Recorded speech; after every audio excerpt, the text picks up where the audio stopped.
Los recitales en teatros fueron creciendo. En el año 1978 se realiza en el Colegio San Juan Bautista un recital en un gimnasio, convirtiéndose en el primero de una seguidilla que se venía.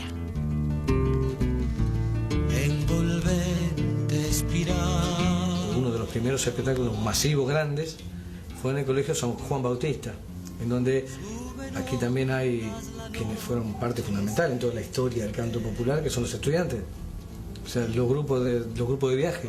Entre los años 75 y 77 fueron años sumamente duros de censura y de represión, porque ya supuestamente no estaban los guerrilleros, ya no había, o sea, el vecino ve que al que se llevan ya no es un Tupamaro, no es un comunista, no es un ogro barbudo, sino que de repente era un vecino de él.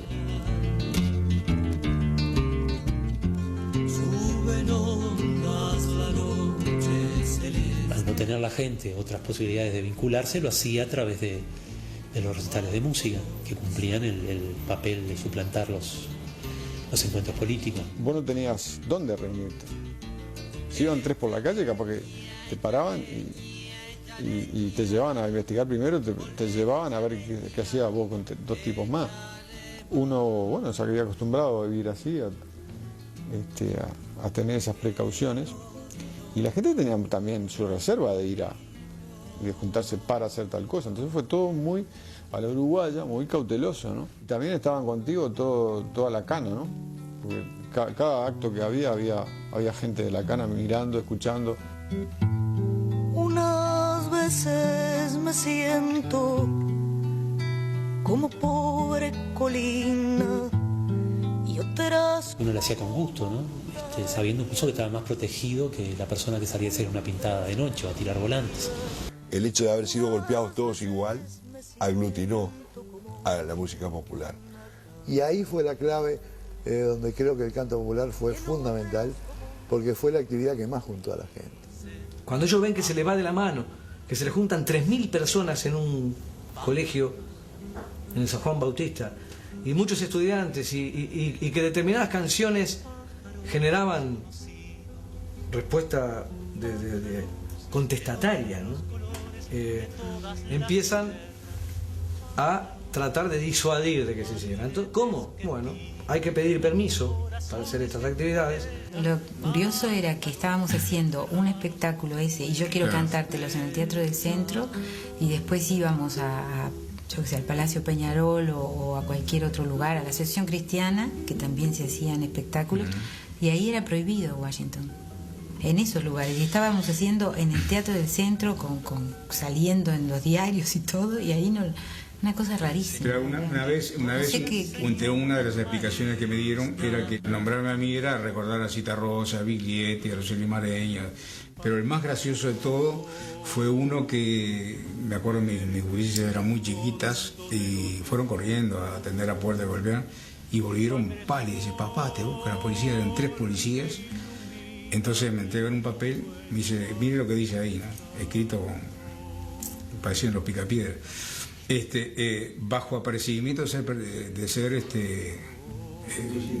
conducido, ¿no? Entonces, no, yo voy a ir, el departamento número 5 en Maldonado, la calle Maldonado. Y bueno, fui al otro día y era para anunciarme que me dejaban cantar. Cuéntame una historia de amor, sueño y tambores, y de hombres constructores de un imperio. Fíjate que la sala de la Iglesia Francesa, de donde yo había empezado en el 77, estuve todo el año 77 y todo el 78 ahí, hasta que en mayo del 79 me prohibieron. De ahí sí me llamaron a la jefatura, el tipo me dijo su nombre, Raúl Martínez era su nombre, de ahí estaría Castiglioni atrás, o no sé quién.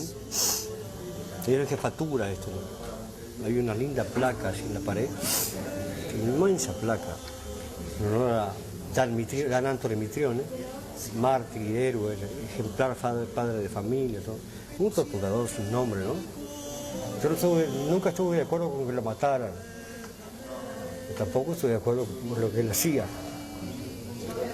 Y con lo que él venía a enseñar aquí, con vagabundos y pordioseros que agarraban en la calle y los destrozaban, para enseñarle a la cana de acá cómo era la verdad, cómo era que se hacía con un preso político, un enemigo, ¿no? El 29 de mayo de 1979, a las 19 horas y unos minutos, fue prohibido.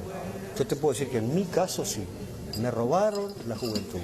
Que vas a andar preguntando si te das por lo derecho, y es tu voz la que te dice si la promesa es lo cierto. Éramos bastante inconscientes, con esa inconsciencia propia de la juventud y, como te decía hoy, de no tener mucho para perder. Tengo ganas de abrir la puerta. En esos espectáculos reaparece un cantante que había abandonado la música. Y canto. Y Dino no quería cantar más, bueno, me dio empujones. Fuimos a hablar con Dino a la Sala Verde y él estaba en la Sala Verde y todo. Y arrancó con que Dino también era un kamikaze. Entonces dice en un momento ya que estaba un poco indispuesto de la garganta por el smog. Y dice Dino, de Buenos Aires. Acá el smog es verde. Y hacer una alusión de ese tipo en aquel momento era causal de ir marchar para adentro por atentado a la fuerza moral del ejército y de las Fuerzas Armadas. El verde era una palabra prohibida porque era una evocación al ejército. Canta mientras tengas vida, mientras tengas fuerza, mientras haya sol. Canta aunque recuerdes todos los males a tu alrededor.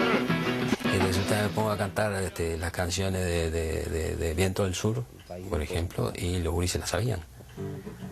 Y yo quedé como con los ojos como el 2 de oro. ¿Qué es esto? Decían. Arma de doble filo la soledad, cabalgando, cabalgando, en cada madrugada que se te va, escapando, escapando. La censura no era patrimonio exclusivo de Montevideo. Fuimos a tocar a Rivera, estábamos con Pablo Estramín y estábamos con Surcos.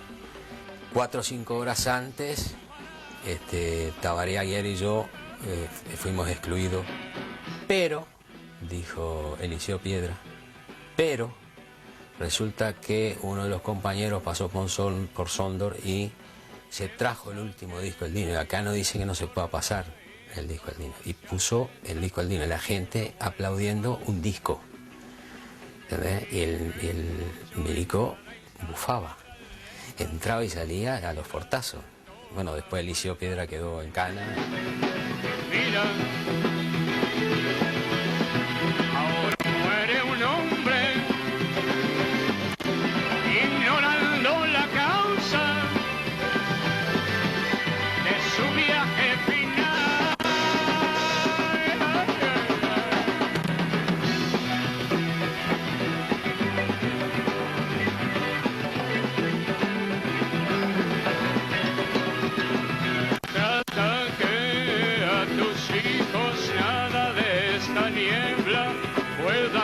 Contagiar.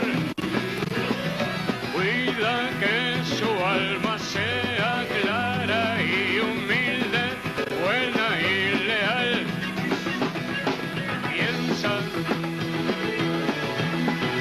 que serán los dueños de nuestro futuro, de nuestro Uruguay.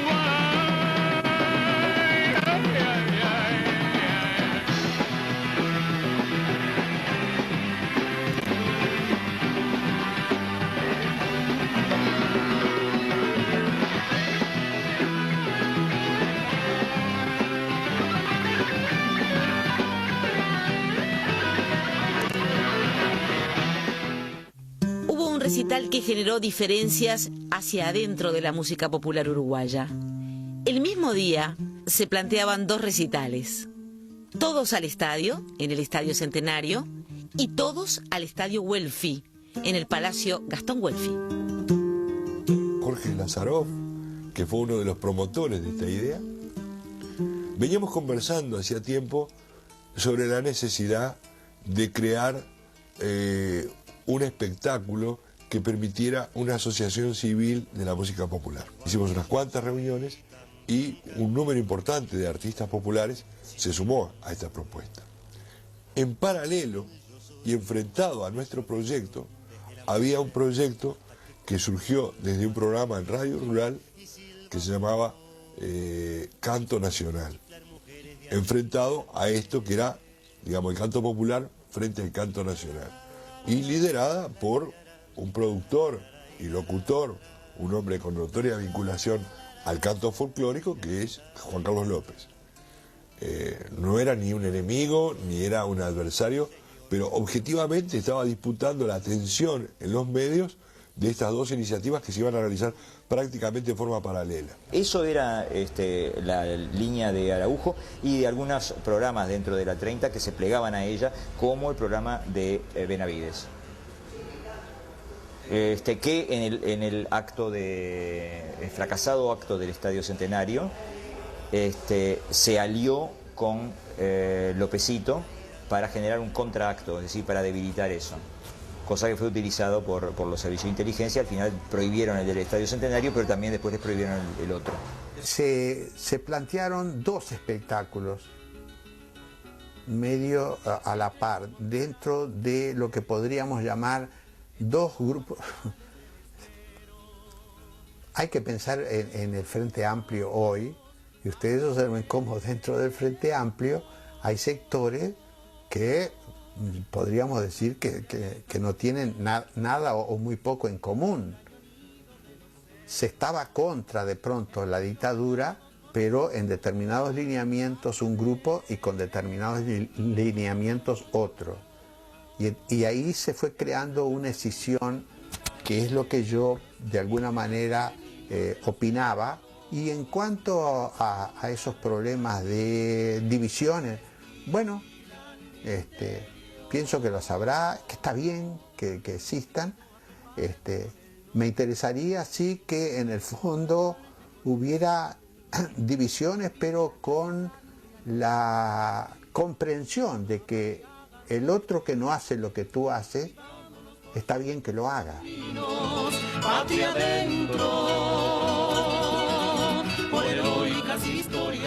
Nos dejaron montar el espectáculo, nos dejaron generar los gastos, nos dejaron producir las entradas, los afiches, y el mismo día que estábamos preparando el escenario en el Estadio Centenario frente a la Tribuna Olímpica, llegó una orden del coronel Balestrino. Dijo que quienes no tenían antecedentes para la policía, el solo hecho de haber participado en la organización de este espectáculo lo convertía en un antecedente. Por lo tanto, no solamente lo prohibió, sino que nos obligó a una tristísima experiencia que fue la devolución de las entradas. La gente tomaba las entradas y dejaba el dinero, nadie reclamó el dinero, y bueno, con eso pudimos solventar los gastos generados. Los muchachos del movimiento de la música popular tuvieron cintura suficiente como para no dividir y no entrar en el juego ese. Pero fue un momento muy duro, y costó muchos años poder recuperar el déficit que había generado ese acto del estadio que no se pudo hacer. Porque en ese momento se daba una división de esas cosas tontas que suceden en el Uruguay y en muchos lugares del mundo, ¿no? Entre lo rural y lo urbano, el canto rural y el canto urbano. Era una cosa que tenía una línea divisoria muy turbia, porque yo creo que no existía.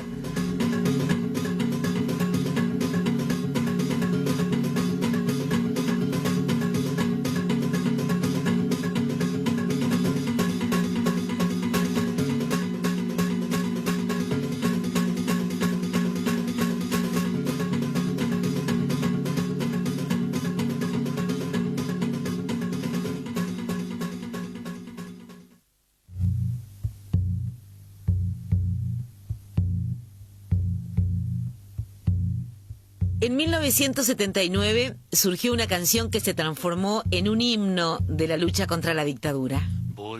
En el año 79, Jorge Lazaroff me presenta a Mauricio Ubal. Por la vinculación ahí con Mauricio salió la idea de que hacer una canción y cada uno tenía una parte y se sumaron y ahí fue que se compuso la canción A Redoblar. Rubén tenía el a redoblar,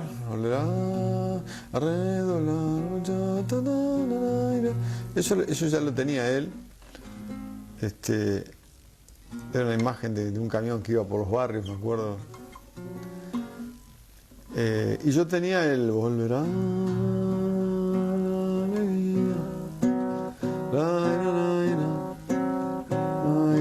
Esa parte musical la tenía, o sea, tenía al principio y sobre todo tenía el porque el corazón no quiere entonar más retiradas. Eso tenía al principio y al fin, me faltaba el medio, digamos. Entonces lo fuimos armando con Rubén, rescatando la murga, rescatando el candombe, rescatando cierto tipo de milongueos. De alguna manera yo estaba trabajando sobre elementos que políticamente eran reivindicativos. La dictadura negaba todo eso. Por esas mismas vinculaciones surgió la idea de hacer un espectáculo conjunto de Rumbo y yo como solista en el Teatro Circular. Es ahí donde se empieza a proyectar como canción y la gente la empieza a tomar como decir, bueno, esta canción es la canción de este momento, que es una cosa muy rara, además muy rara que te des cuenta, uno hoy lo puede decir. Pero veíamos mucha gente que volvía a lo largo del ciclo de los recitales para escuchar esa canción. Yo me acuerdo cuando yo terminé esta canción, yo estaba solo en casa y yo terminé llorando cuando yo le di el puntillazo final a esta canción. Y cuando yo la tuve que mostrar además, sentí una cosa muy rara. Volverá la alegría a enredarse con tu voz, a medirse en tus manos y a apoyarse en tu sudor, por araduras muecas pintadas sobre un frágil cartón de silencio, y en aliento de murga saldrá. A redoblar, a redoblar, a redoblar, a redoblar, a redoblar, a redoblar, muchachos, esta noche. Cada cual sobre su sombra, cada cual sobre su asombro, a redoblar. Desterrando la falsa emoción, el el beso fugaz, la mascarita de la fe, a redoblar, a redoblar, a redoblar, a redoblar, a redoblar, muchachos, que la noche nos presta sus camiones y en su espalda de balcones y zaguán nos esperan otros redoblantes, otra voz, harta de sentir la mordedura del dolor. La canción era entre líneas, porque si ustedes observan, a redoblar, el texto lo que está diciendo es unos muchachos que están pensando en organizar una murga, ¿no? Piensen lo que dice el texto, pero ustedes tienen que leer entre líneas, a redoblar los esfuerzos por llegar o volver a la democracia. Es decir, se tenía que escribir entre líneas, no se escribían canciones de barricada. Eso es importantísimo, porque eso obligó a que los textos fueran más sutiles. Retiradas, porque el corazón no quiere entonar más. Retiradas, porque el corazón no quiere entonar más. Retiradas, porque el corazón no quiere entonar más. Y ese juego de la entrelínea hace establecer un juego con el público, o establece una relación con el público que a veces da lugar a malos entendidos. Tuvieron que cambiar la forma de cantar a redoblar porque poco del estreno apareció gente diciendo que eso de las armas está bárbaro, y ellos no hablaban de armas, era entonar más retiradas, y había gente que escuchaba armas. Retiradas.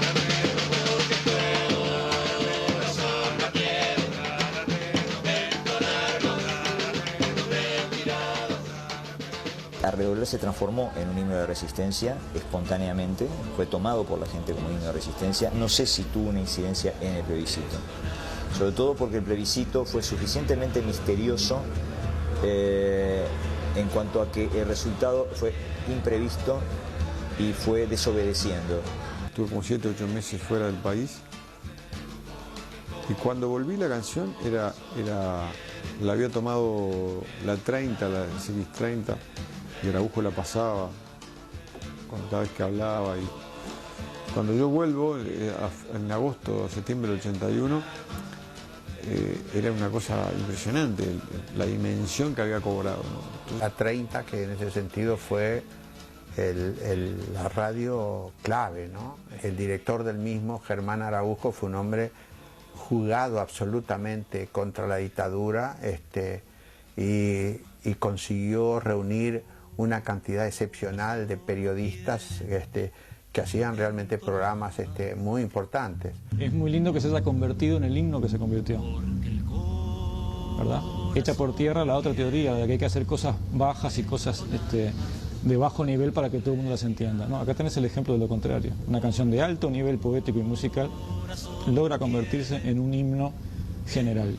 Está en el mundo artístico que puede haber tenido retirada de Rubén Lena, la retirada de Jaime Ross, ¿no? Un ritmo marcha camión que todavía no era muy habitual dentro de la música popular. Los olimareños, en su maravilloso disco Todo detrás de Momo, o en sus discos previos, Cielo 69, donde están a mi gente y a Paco Bilbao, donde aparece por primera vez la batería de Murga en música popular, todavía hacían candombe en la mano derecha. O sea, la marcha camión en sí, en la mano derecha, creo que hasta Cometa la Farola de Jaime, no, formalmente y documentadamente no estaba. Yo había compuesto Para abrir la noche, y en realidad lo que quería hacer era una especie de inspirado básicamente en el disco Todo detrás de Momo. Para mí fue un disco esencial en mi definición de empezar a buscar un camino por el lado de rescatar lo murguero. En 33 nos dijimos, pero esto, junto con Rubén Lena, por supuesto, ¿no? Esta canción de carnaval habría que grabarla, habría que hacer algo, ¿no? Ninguna murga grababa en esa época. Y bueno, hicimos el disco Todo detrás de Momo, como chiviando, ¿no? Al principio no fue un disco entendido, porque Rubén Lena era un tipo muy exquisito, entonces en ese disco él trabajó muy profundamente en la parte del lenguaje, ¿no? Pero un lenguaje bastante ambicioso, ¿eh? Entonces, claro, la gente estaba acostumbrada a escuchar a los olimareños en un lenguaje y nosotros como hicimos como un rompimiento. Antes, cuando nosotros empezamos a cantar, ¿te acordás que las murgas, la cosa del candombe y la murga, todo eso estaba solamente en el carnaval y de ahí no salía? De ahí no salía, sí. ¿No? Sí, era el territorio de él. Era un territorio ahí muy limitado que tenían en Montevideo y en el carnaval y chao. Incluso después, con el Rubio Lena hablando, le erramos, decíamos, le erramos. No, este disco no fue popular como otros. Nos pusimos muy intelectuales, decíamos. Todo detrás de Momo fue el disco que menos vendió de los olimareños, porque además el editor, el sello Orfeo, lo acompañó de una especie de desapoyo. En ese momento no era especialmente bienvenido fuera del circuito de carnaval. Eso fue un proceso posterior que se dio sobre todo con la generación siguiente. Cargada de veneno va la charara, cargada de veneno va la charara, con la lengua volando, ja, ja, ja. El ojo duro y fijo a quien mirará, el ojo duro y fijo a quien mirará, la cabeza chiquita.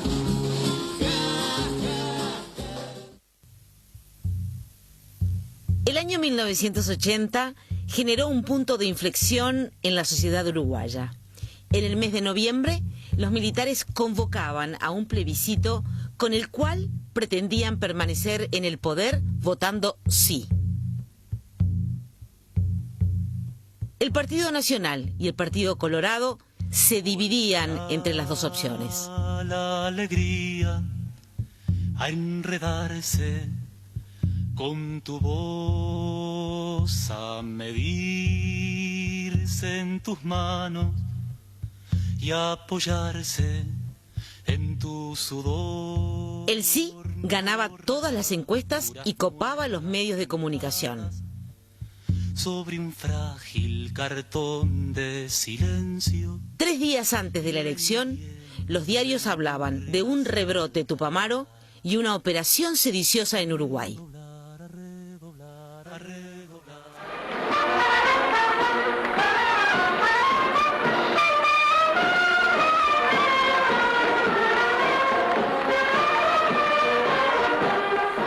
Tomando como punto de partida esa identidad nacional, se pretende instrumentar la sanción de una constitución cuyo contenido sea el resultado de la conjunción de los principios tradicionales y democráticos a la luz de la experiencia vivida por el pueblo uruguayo ante la agresión subversiva, una forma de combatir las instituciones democráticas y que en el tiempo se fue extendiendo a diversas áreas del mundo.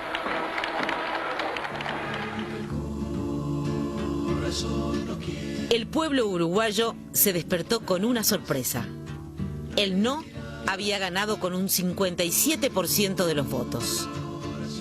La canción popular contribuyó fuertemente a la necesidad de recuperar la Constitución democrática y no aprobar una Constitución que nos hubiera hundido en el más profundo de los pozos, porque era una Constitución represiva, una Constitución creada por los militares para dar un orden legal a un orden que de hecho estaba instaurado, ¿no?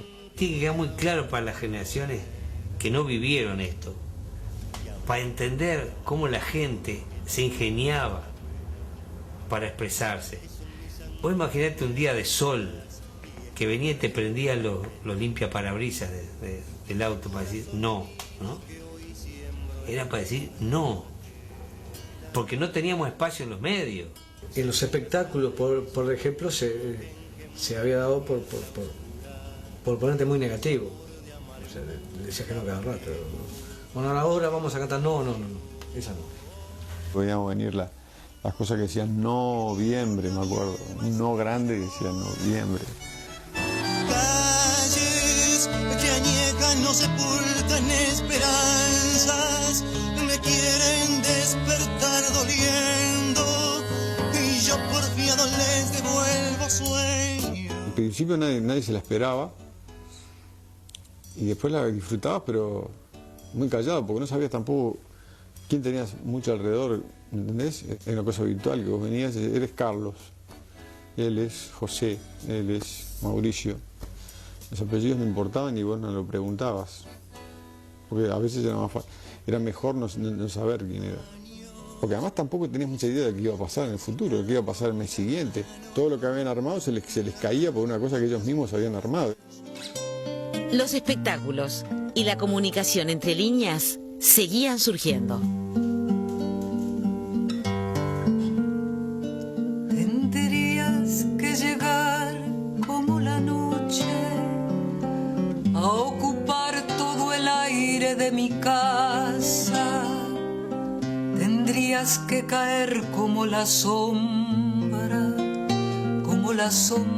cae sobre las plazas. Hubo otro espectáculo para nosotros fantástico, fue Los Pueblos del Sol, que hicimos con Roberto Fontana. Y ahí hicimos, con Cristina seleccionamos toda una poesía precolombina, ¿no? Azteca, maya e inca. Pero lo más lindo de todo fue que no respetamos el orden cronológico, sino que fuimos armando, digamos, un libreto con lo que nos iba dando la poesía, ¿no? Hicimos toda una historia y vos de repente terminábamos de cantar una canción azteca y pasábamos a una quechua que era la continuación, o sea, todos vivieron lo mismo. Y como era poesía precolombina, era la palabra de los indios. O sea, no era nadie que hubiera escrito eso, y eran cosas que nos estaban pasando acá, lo mismo que le pasaron a ellos. Mi sombra dice que reírse es ver los llantos como mi llanto, y he callado desesperado y escucho entonces la tierra llorar.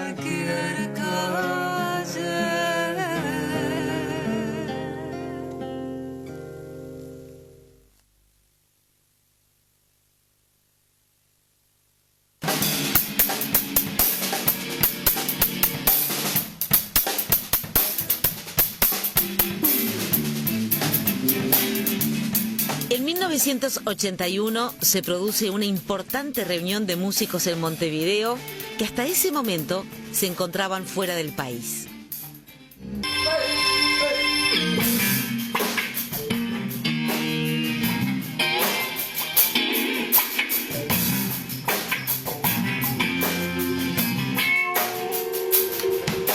Nos referimos a los hermanos Fattoruso y Ringo Tielman, que en el año 1969 forman la banda OPA en Estados Unidos, luego de la disolución de los Shakers.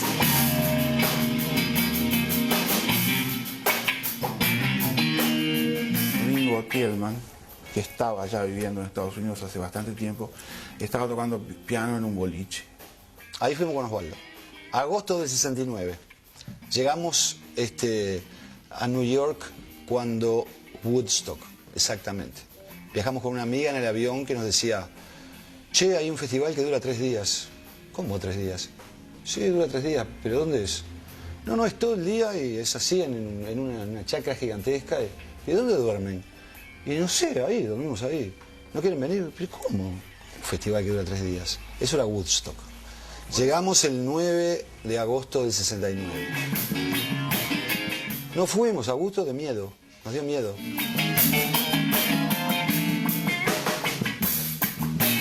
Y bueno, ahí formamos OPA con Ringo. Solo que OPA estuvo 4 años y medio tocando en restaurantes. Tocábamos de todo, tocábamos mucha música bailable, comercial, digamos, música de la radio, música que estaba de moda, 2:30, 3 de la mañana, que ya quedaban los más amigotes y los que más frecuentaban ese boliche. Ahí tocábamos otras cosas. Lo que sabíamos de Rubén Rada, de Mateo, del Quinto, esas cosas tocábamos. Tocábamos música brasilera y cuando venía toda la gente teníamos que tocar los covers de la radio, ¿no? Y también tocábamos aquellos jazz del Hot Club, cuando venían músicos como para mostrar que tocábamos un poquito, así, alguna cosa más involucrada, más jugada. Un poco de ego ahí, ¿no? Gracias a una imitación de los Beatles por un lado, una imitación del jazz por otro, una imitación de Manolo Guardia, una imitación de este otro, cuando creces, si tenés suerte y qué sé yo, generás tu estilo, generás tu cosa y lo otro, no te digo que desaparece, pero se amaina y ahí empezás a tocar vos, no tocar como fulano o imitando a Mengano. Nos abrió muchas puertas hasta el día de hoy. Yo tengo suerte de viajar como pianista a muchas partes así del planeta y siempre aparece alguien con un vinilo de aquellos que grabamos en el año 75, en el año 76 el segundo, para que se lo firme. Graban 2 discos en Estados Unidos. Para el segundo disco, Magic Time, una figura uruguaya se suma a la banda.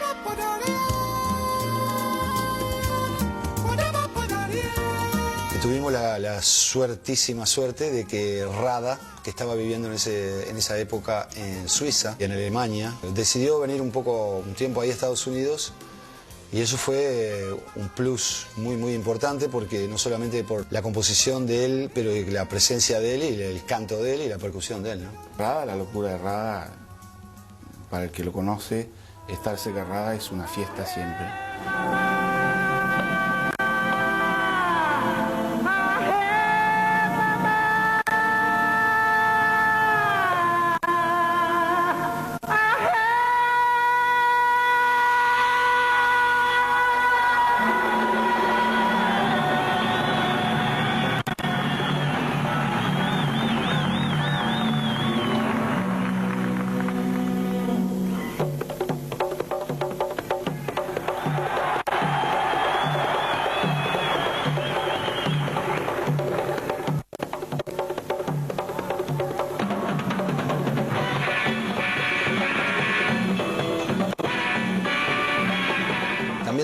No vemos un mango porque la compañía dice que todavía debemos $30.000 de gastos de producción. Nosotros nos fuimos manejando, estábamos viviendo en el estado de Florida, nos fuimos manejando hasta Berkeley, California, durmíamos en un hotel con unas cucarachas de este tamaño, comíamos, no sé, arroz crudo y no sé cómo puede ser.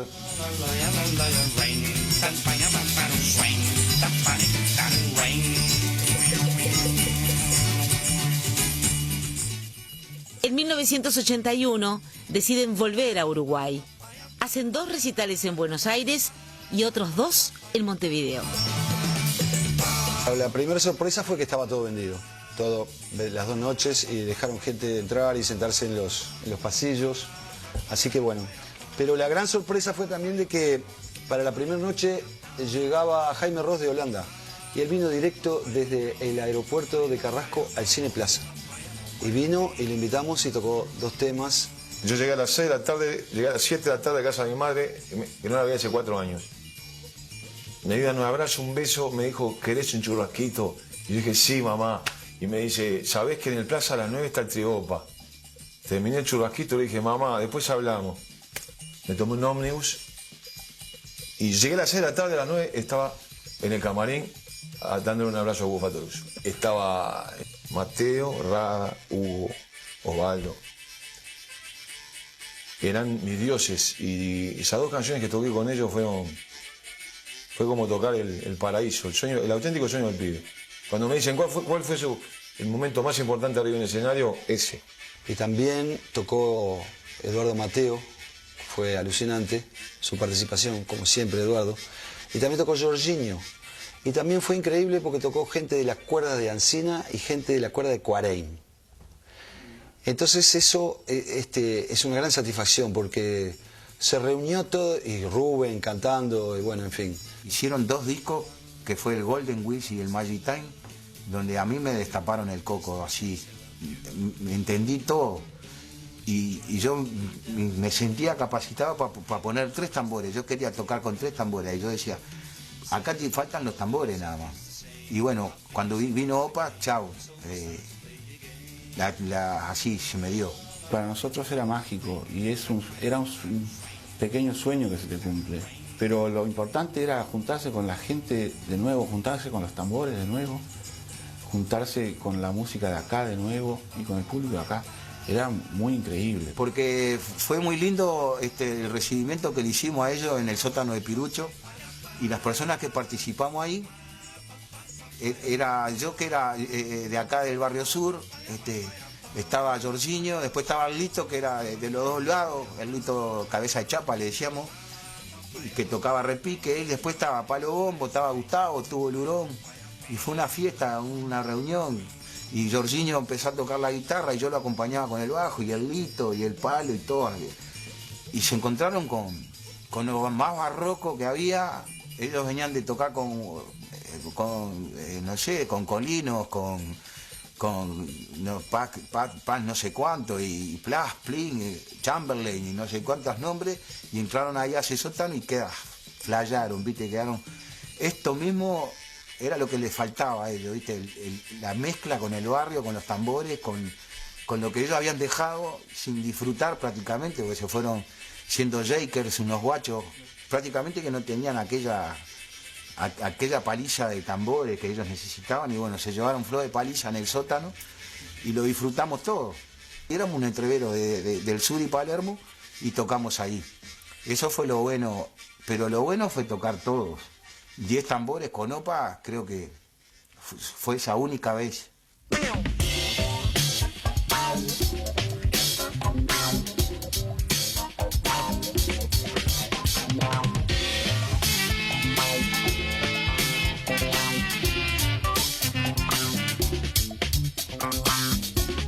El recital aquel del Plaza, cuando vinieron para hacer ese recital, yo creo que fue lo más impactante que he visto hasta ahora, realmente, de música popular, ¿no? Y bueno, como que no tenía nada que ver con lo que estaba pasando acá. Bueno, porque era ante todo la concreción del sueño de ver a los grandes jugadores de ligas mundiales, como era el Trío Opa, que era considerada como la mejor banda latina de Estados Unidos. Hugo Fattoruso en aquel momento era el sintetizador número 2 del mundo, arriba de Chick Corea, de George Duke, para la revista Downbeat, que es la revista más importante de jazz que hay en Estados Unidos. Pero al mismo tiempo era un desahogo en medio de la dictadura, y después de tanta música, hay que decirlo, de canto popular absolutamente recalcitrante, en donde no había swing, había muy poco ritmo, no había improvisación, no había estallido vital. Había otras cosas que eran muy importantes. Pero ir a ver a Lopa era como viajar a otro mundo. Porque había profesores como hay hoy, ¿no?, que enseñan canciones. En aquella época se enseñaban canciones que en general eran todas de canto popular. Bueno, hubo muchos que prohibieron a sus alumnos a ir a ver a Lopa. Porque era música imperialista, estaba norteamericanizado. Y bueno, estaba Rada, Mateo, hacían el candombe mejor hecho que se ha hecho por un grupo beat.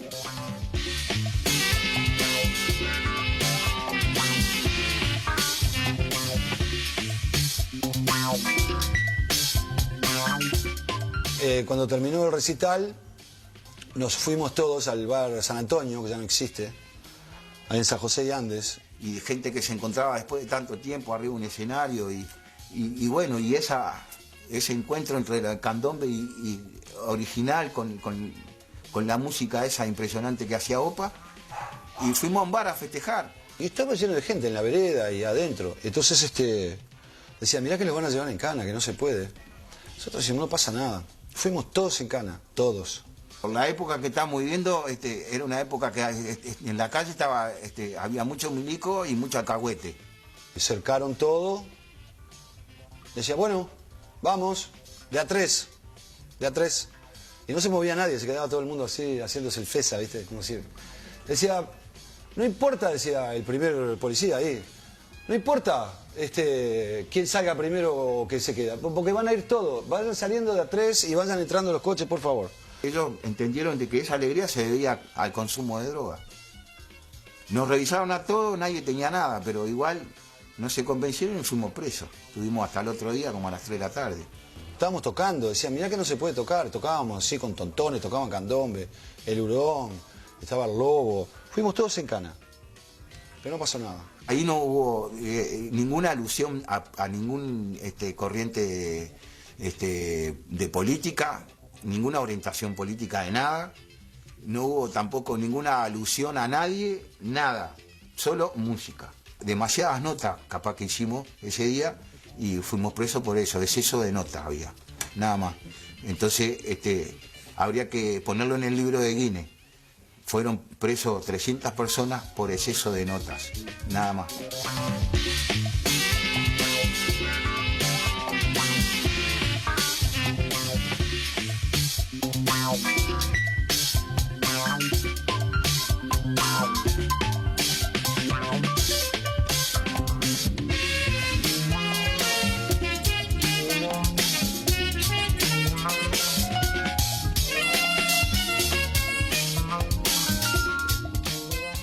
Y cuando Gary Gasaway, el búho, cuando el búho y miraba a Mateo y hacía, sí, se quedaba así, yo lo miraba también hacía. Y estaba ahí él así, todo, con una guitarra toda, ¿me entendés? Increíble, es un músico fuera de serie. Mateo siempre ha sido la vanguardia de la música de nuestra época. No es solo la música que hacían los tipos movían cabezas. Pero yo creo que la costumbre de aquellos tiempos en que empezamos, tanto Hugo como yo, de que tenés que tocar de todo y tenés que aprender a tocar de todo, también te da una cintura que muchas veces mis alumnos, yo enseño mucho, y muchas veces no la tienen. Por ahí conoce algo de rock el tipo y le decís, bueno, a ver, latino, y se ahoga. Le decís jazz y se ahoga, le decís Brasil y se ahoga. El tipo toca rock, punto. Antes tenía que tocar de todo.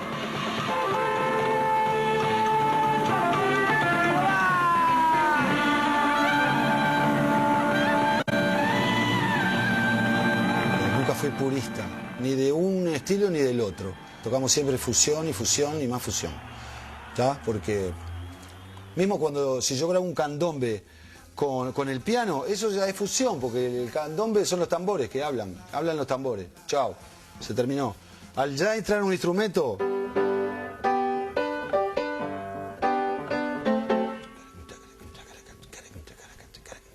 hay lugar para responder, ¿no? Entonces...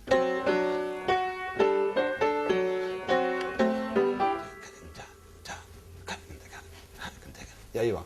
Fue la puerta que había que abrir y tuve suerte de estar ahí. Empecé por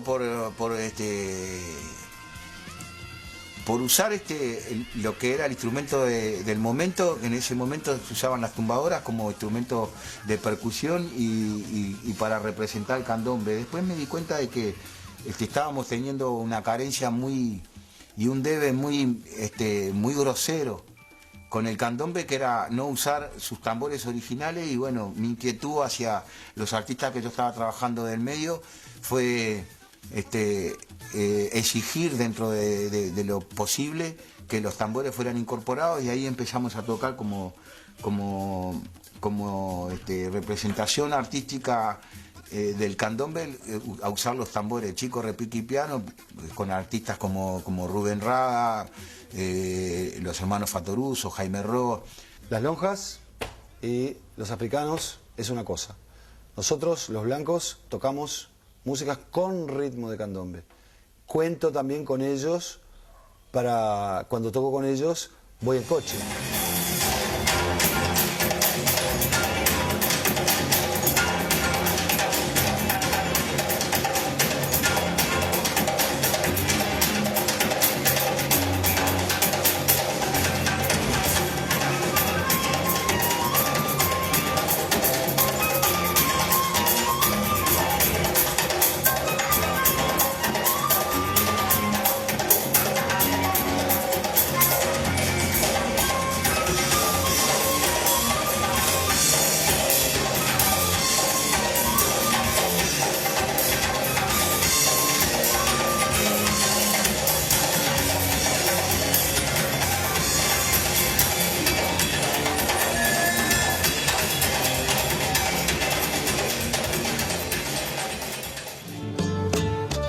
En el capítulo siguiente, el papel de los músicos que se encontraban en el exilio. La música tropical a comienzos de los 80. Los grandes espectáculos de canto popular. A llenar el palacio. Las murgas actúan todo el año.